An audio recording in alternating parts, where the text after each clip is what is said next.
Did you know that claiming Social Security 4 years before your full retirement age could reduce your Social Security benefit by 25%?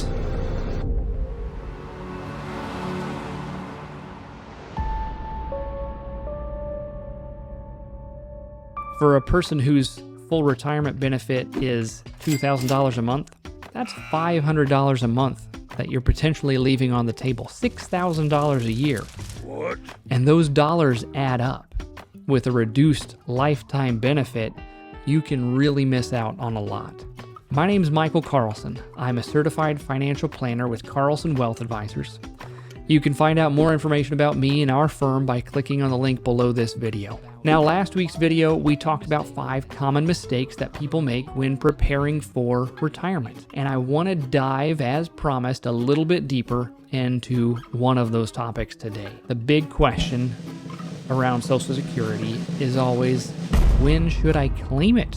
Now, full retirement age is somewhere between age 66 and 67, but you can take it as early as age 62 for a reduced benefit.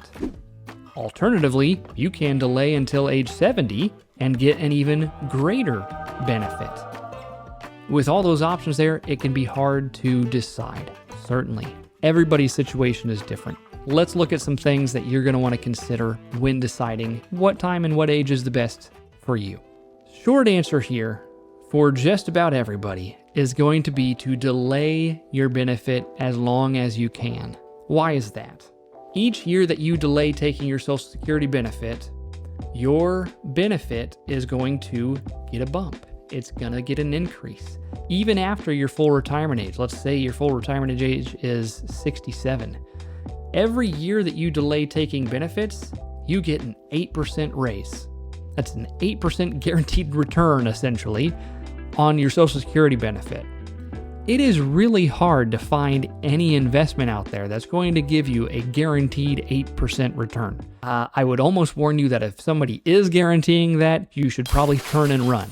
But Social Security is the exception there. This is really important, especially in the case of a married couple. When a spouse passes away, the surviving spouse is eligible to receive the higher of either their own benefit or their deceased spouse's benefit. One of your benefits is going to drop off at that point, and so you want to make sure that that surviving benefit is as high as possible. Some other things to take into consideration. Longevity. There's a lot of unknowns in retirement. Certainly one of the biggest unknowns is, when am I going to die?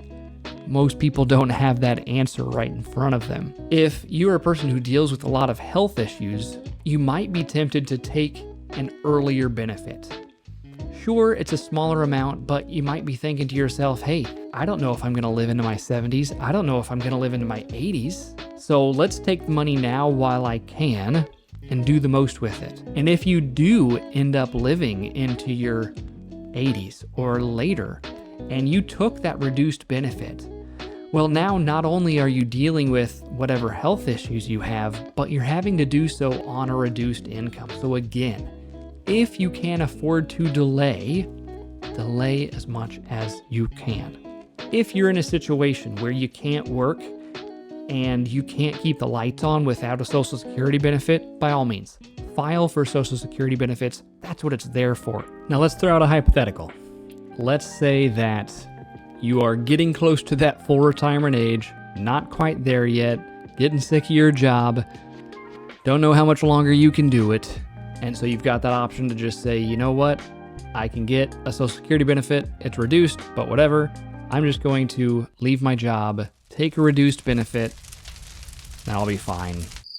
Just want to ask you a real question. As a friend, ask yourself, is it easier to work maybe a couple more years in order to get that full retirement age in your 60s while you can still work? Or is it easier to be in your 80s and not have as much income as you'd like because you took a reduced benefit?